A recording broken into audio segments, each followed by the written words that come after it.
Hello दोस्तों, इस video में मैंने कुछ विशेष प्रकार की संख्याओं का वर्ग करना बताया है।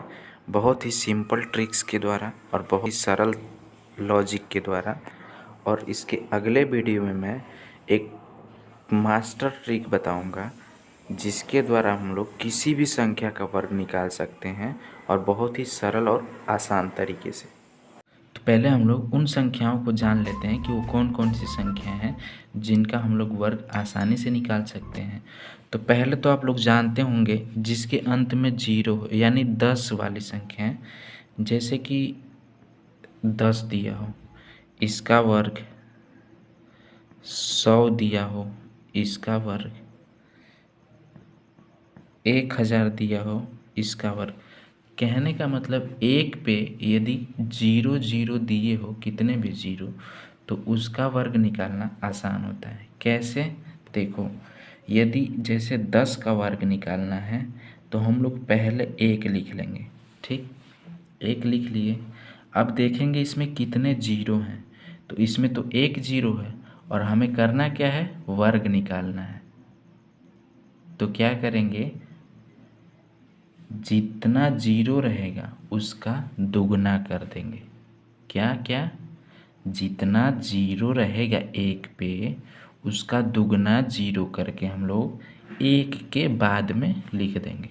जैसे 1 लिख दिए पहले, अब यहाँ पे 0 1 है तो इसका दुगना 2 0, तो यहाँ पे हम लोग 2 0 लिख देंगे। तो ये हो गया 10 का वर्ग। इसी प्रकार 100 का वर्ग करना है तो पहले हम लोग लिखेंगे 1। ठीक, 1 लिख दिए। अब इसमें देखेंगे तो 2 0 है। ठीक, जब 2 0 है हमें वर्ग करना है तो इसका 2 गुना 0 1 के बाद में लिख देंगे। तो 2 0 है तो इसका 2 गुना यानी 4 0 यहाँ पे हो जाएगा। इस तरीके से ये 100 का वर्ग हो गया। 1000 का वर्ग करना है तो क्या करेंगे हम लोग? पहले 1 लिखेंगे। ठीक, अब इसमें देखेंगे 1000 में 3 0 है, 1 2 3, तो इसका दोगुना करके हम लोग 1 के आगे लिख देंगे। तो 6 0 बढ़ाएंगे, 1 2 3 4 5 और 6। तो ये इस प्रकार से 1000 का वर्ग हो गया। कहने का मतलब एक पे यदि 0 हो और उसका वर्ग करना हो, जैसे 10 का वर्ग, 100 का वर्ग, 1000 का, और भी एक पे कितने भी 0 हों, तो क्या करेंगे हम लोग? पहले 1 लिख लेंगे, फिर उसके बाद इन संख्याओं में जितने 0 होंगे, यदि 2 होंगे तो उसका दोगुना करके यानी 4 0 1 के आगे लिख देंगे। इसी प्रकार 3 0 होंगे तो उसका दोगुना 6, तो 6 0 इसके आगे लिख देंगे। तो ये उसका वर्ग हो जाएगा। बात समझ आई? अब एक दूसरी संख्या होती है, जैसे मान लो 11। 11 का हमें वर्ग करना हो। ठीक, 11 का वर्ग करना है तो इसको 11 मत देखो, इसको क्या देखो? 1 1। तो कितने 1 हैं? इसमें 2 1 हैं, 1 1 ये और 1 ये, 2 1 है। तो जब 2 1 है तो हम लोग क्या करेंगे? 1 से शुरुआत करेंगे और 2 तक जाएंगे। जितने 1 रहेंगे उतने तक जाएंगे। कैसे? देखो, पहले 1 से शुरुआत किए, 2 तक गए। ठीक, फिर उसके बाद इस 2 से घटते हुए क्रम में फिर 1 तक जाना है।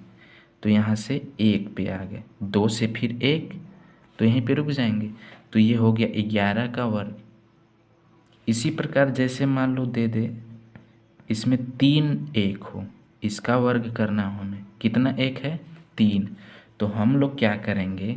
1 से शुरुआत करेंगे और 3 तक जाएंगे।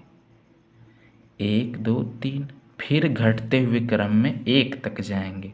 तो 3 के घटते हुए क्रम में 2 1, तो ये हो गया इसका वर्ग। इसी प्रकार जैसे मान लो दे दे 4 का वर्ग, मतलब सॉरी, इसमें 4 1 हो और उसका वर्ग करना हो, तो इसको क्या करेंगे हम लोग? पहले इसमें 4 1 हैं, 1 2 3 4। ठीक, इसमें 4 1 है तो क्या करेंगे हम लोग? 1 से 4 तक पहले जाएंगे। तो 1 2 3 4 तक गए, फिर घटते हुए क्रम में 1 तक, तो 4 के पहले 3 2 1, तो ये हो गया इसका वर्ग। इसमें देखो लॉजिक क्या है, जितने एक हैं पहले उतने तक जाओ। जैसे इसमें 4 हैं तो 1 2 3 4 तक गए, फिर घटते हुए क्रम में 1 तक आ जाओ। बात समझ आ रही? इसी प्रकार जैसे 5 1 हो जाए, यहाँ पे 5 1 हो जाए और उसका वर्ग दे दे, तो क्या करेंगे हम लोग, पहले 1 2 3 4 5 तक जाएंगे, फिर घटते हुए क्रम में 4 3 2 1, तो ये किसका वर्ग हो जाएगा, इस संख्या का। अब देखो एक दूसरा ट्रिक, जैसे मान लो संख्या 3 की पुनरावृत्ति हो तो उसमें क्या लॉजिक लगेगा, संख्या 6 की पुनरावृत्ति हो तो उसमें क्या लॉजिक लगेगा, और इसी प्रकार संख्या 9 की पुनरावृत्ति हो तो उसमें क्या लॉजिक लगेगा, वो देखेंगे। चूँकि इन तीनों संख्याओं की पुनरावृत्ति होगी तो उसमें सेम लॉजिक लगेगा, बशर्ते आपको एक बात याद करनी है, क्या कि जैसे 33 का वर्ग जो होता है वो होता है 1089, यानी 1089। इसी प्रकार 66 का जो वर्ग होता है 66 का, तो वो होता है 4356, यानी 4356। इसी प्रकार जो 9 यानी 99 का जो वर्ग होता है वो होता है इसका उल्टा, यानी इधर से लिख दो 9801, देखो इसका उल्टा है। बात समझ आई? अब देखो इसमें लॉजिक क्या है, जैसे मैं एक बताऊंगा आप लोग इसको भी और इसको भी आसानी से समझ जाएंगे और उसमें को हल कर लेंगे। देखो कैसे, तीनों में सेम लॉजिक है। क्या है, यहाँ पे हमने देखा कि 2 3 है और उसका वर्ग किया गया है तो 1089 आया है।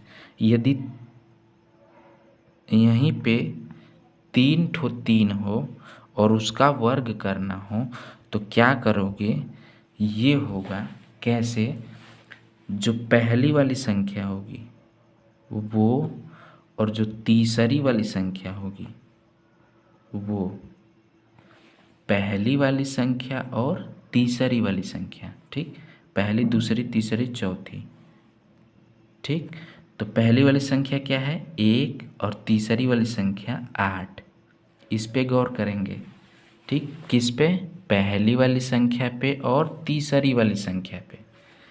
देखो इसमें 3 ठो 3 है तो आप लोग क्या करोगे, पहली वाली संख्या को 2 बार लिखोगे और फिर जो 0 है उसको लिख दोगे, फिर तीसरी वाली संख्या को यानी 8 को भी 2 बार लिखोगे और फिर 9 लिख दोगे।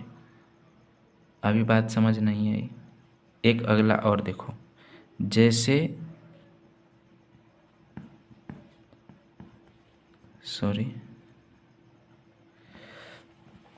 4 ठो 3 दे दे, तो 4 ठो 3 देगा और इसका वर्ग करना होगा तो क्या करेंगे, पहली वाली संख्या को 3 बार लिखेंगे। कितनी बार, 3 बार। फिर 0 दूसरी वाली संख्या को 1 ही बार, फिर तीसरी वाली संख्या को भी 3 बार और फिर चौथी वाली संख्या को भी 1 बार।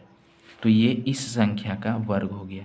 अब देखो इसमें लॉजिक क्या है, जब संख्या 2 ठो है, ठीक, 3 की पुनरावृत्ति 2 बार हुई है तो पहली वाली संख्या और तीसरी वाली संख्या दोनों 1 बार है।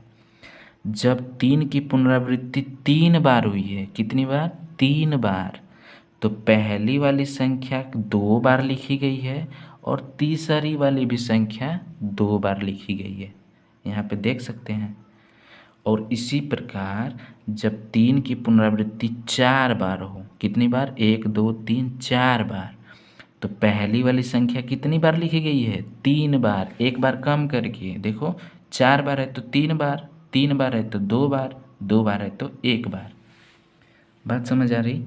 तो ये 3 बार 1 और 3 बार 8 और 0 और 9 इसी तरह लिखते जाएंगे। इसी प्रकार से यदि 5 ठो 3 हो, कितने तीन, 5 ठो तीन हो, इसका वर्ग करना हो तो क्या करोगे, 4 बार 1 लिखोगे, 1 2 3 4, फिर 0, फिर 4 बार 8 लिखोगे, फिर 9, तो ये इस संख्या का वर्ग हो जाएगा। बात क्लियर हुई। अब इसमें भी सेम लॉजिक यूज होगा और इसमें भी सेम लॉजिक यूज होगा। कैसे, देखो जैसे 6 6 6 3 बार हो, ठीक, इसका वर्ग करना हो हमें तो क्या करोगे, 3 बार है तो पहली वाली संख्या 4 है और तीसरी वाली संख्या 5 है, तो पहली वाली संख्या कितनी बार लिखी जाएगी, 2 बार, और फिर 3 को इसी तरह रहने दोगे, और तीसरी वाली संख्या 2 बार, और फिर 6 को इसी तरह रहने दोगे। बात समझ आई। पहली वाली संख्या ये, ठीक, तीसरी वाली संख्या ये, इन्हीं पे हम लोग फोकस करेंगे, और जो बीच वाली संख्या है जैसे दूसरी और चौथी, उसको हम लोग उसी तरह लिखते जाएंगे। अब इसी प्रकार जैसे 4 ठो 6 हो जाए, कितना, 4 ठो 6 हो जाए तो हम लोग कितनी बार लिखेंगे, 4 ठो है तो 3 बार 4 लिखेंगे, 4 लिखेंगे, ये वाला ये वाला। पहले आप लोगों को ये याद करना होगा, ये याद करना होगा और ये याद करना होगा। 4 ठो 6 नहीं, 4 ठो 6 है तो यहाँ पे 3 ठो 6 नहीं लिखेंगे, 4 ठो 6 है उसका वर्ग करना है तो ये याद करना पड़ेगा आपको पहले, और ये जब याद रहेगा तो इसमें पहला क्या है, पहली संख्या क्या है 4 और तीसरी वाली संख्या 5, तो इनको हम लोग पुनरावृत्ति करके लिखेंगे। तो इसमें 4 ठो 6 है तो 3 बार लिखेंगे 4, और फिर 3 और 3 बार 5 और फिर 6, तो ये हो जाएगा। इस बात समझ आ रही है। पहले आपको ये याद करना पड़ेगा, ये याद करना पड़ेगा और ये याद करना पड़ेगा। अब देखो जैसे 99 है, इसका वर्ग हम लोग किए हैं तो ये है 9801, ये आपको याद करना है, ठीक। जब याद कर लेंगे तो इसमें जो पहली वाली संख्या होगी और तीसरी वाली संख्या यानी 9 और 0, ये बढ़ेगा। कैसे बढ़ेगा, जैसे 3 ठो 9 हो, इसका हमें वर्ग करना हो तो क्या करेंगे, पहली वाली संख्या 9 है, ठीक, 9 है, यहाँ पे भी 9 है और यहाँ पे भी 9 है, तो इससे मतलब नहीं है, यहाँ पे 3 ठो है तो ये पहली वाली संख्या जो भी होगी यानी 9 है तो इसको 2 बार लिखेंगे, और फिर 8, फिर तीसरी वाली संख्या को भी 2 बार लिखेंगे और फिर 1। फिर इसी प्रकार 4 ठो 9 हो, इसका वर्ग करना हो तो क्या करेंगे, 4 ठो 9 है तो 3 ठो 9 लिखेंगे, ये वाला 9 पहली वाली संख्या को 3 बार, यहाँ पे 9 है तो 3 बार लिख दिए, फिर 8, फिर 3 बार 0 और फिर 1। इस तरीके से इन संख्याओं का वर्ग होता है, ठीक। अब देखो हम लोगों ने 2 ट्रिक सीखे, ठीक। अब तीसरा ट्रिक्स है कि यदि किसी संख्या के अंत में 5 हो, कितना, 5, तो उसका वर्ग करना हो तो कैसे करेंगे। जैसे मान लो 15, कितना, 15, इसका वर्ग करना हो तो क्या करोगे, देखो ये 5 है, ठीक, तो पहले यहाँ पे 25 लिख दोगे, क्या लिख दोगे, 25, और 5 के अलावा भी इसमें कितनी संख्या है, 1 है, 1 है ना, 5 के अलावा और कौन सी संख्या है, 1, तो 1 है, और इसमें यहाँ पे जो लिखोगे वो लिखा जाएगा कैसे, जो शेष बची रहेगी संख्या उसका, और इससे एक अधिक यानी इससे एक बड़ी वाली संख्या, तो इससे एक बड़ी क्या है, 2, तो इनका गुणनफल यहाँ पे लिखा जाएगा। तो 1 गुणित 2, 2, 225। इसी प्रकार जैसे 25 का वर्ग करना हो, ठीक, 25 का तो पहले क्या लिख दोगे, 25 लिख दोगे, ठीक। अब 5 के अलावा कौन सी संख्या है, 2 है, ठीक, 2, अब इससे बड़ी संख्या से गुणा करके यानी 3 से गुणा करके यहाँ पे लिख दो, तो 2 3 6, तो 25 का वर्ग कितना हो गया, 625। बात समझ आई। तो जब किसी भी संख्या के अंत में 5 हो तो इसमें ये लॉजिक लगता है। जैसे मान लो 35 हो, इसका हमें वर्ग करना हो, ठीक, तो क्या करोगे, पहले 25 लिख दो, ठीक, 25 लिख दो। अब इस 5 के अलावा कौन सी संख्या है? 3 है। ठीक, 3 है। अब इससे एक बड़ी संख्या 4, तो 3 चौका 12, तो ये हो गया 35 का वर्ग। बात समझ आई? यहाँ पे जो संख्या है उससे एक अधिक यानी 3 से एक अधिक 4 और इन दोनों संख्याओं का गुणा यानी इसकी और इससे एक अधिक वाली संख्या का गुणा करके यहाँ पे लिख दो। बात क्लियर हुई? अब इसी प्रकार जैसे मान लो 3 अंक का हो, जैसे 105 हो, इसका वर्ग करना हो तो इसमें भी लास्ट में 5 है, तो क्या करोगे आप? पहले 25 लिख दो। ठीक, अब क्या करोगे? 5 के अलावा कौन सी संख्या है? ये देखो 5 के अलावा कौन सी संख्या है? 10 है। ठीक, 5 को छोड़ोगे तो 10 बचेगा ना, तो ये 10 और फिर इसमें किसका गुणा करोगे? इससे एक अगली वाली संख्या का यानी कि 11 का। अब इनका गुणा करके यहाँ पे लिख दोगे तो 11 दहा में 110, तो ये इसका वर्ग हो गया। अब इसी प्रकार मान लो 135 हो, ठीक, इसका हमें वर्ग करना हो तो क्या करोगे? पहले 25 लिख दो, फिर 5। अब इसमें देखोगे 5 के अलावा अब 5 को छोड़ के कौन सी संख्या बच रही? तो 13 बच रहा। अब 13 में इससे अगली वाली संख्या यानी 14 का गुणा करके लिख दो, तो इसका गुणा करोगे तो 182 आएगा, तो ये हो जाएगा इसका वर्ग। बात क्लियर हुई? अब जैसे मान लो हमें 155 का ही वर्ग करना हो, इसमें भी लास्ट में 5 है, तो पहले आप बेधड़क 25 लिख दो। ठीक, 25 लिख दिए। अब क्या करोगे? इस 5 के अलावा शेष कौन सी संख्या है? तो वो है 15। ठीक, अब इस 15 में ही इससे अगली वाली संख्या का गुणा करके यहाँ पे लिख दो, तो इसका गुणा करोगे तो 15 छक्का 90 हो जाएगा, 9 और 15 के 15 और 9 कितना हो जाएगा? 24। देख लो सही है ना? 15 छक्का 90 का 0 हाथ में लगा 9 और 15 के 15 और 15 5 20 4 24, तो ये हो जाएगा 240। यहाँ पे लिख दोगे तो ये टोटल जो होगा ये होगा 155 का वर्ग। बात क्लियर हुई? तो जो जिसके लास्ट में 5 होता है उसमें ये वाला लॉजिक लगता है।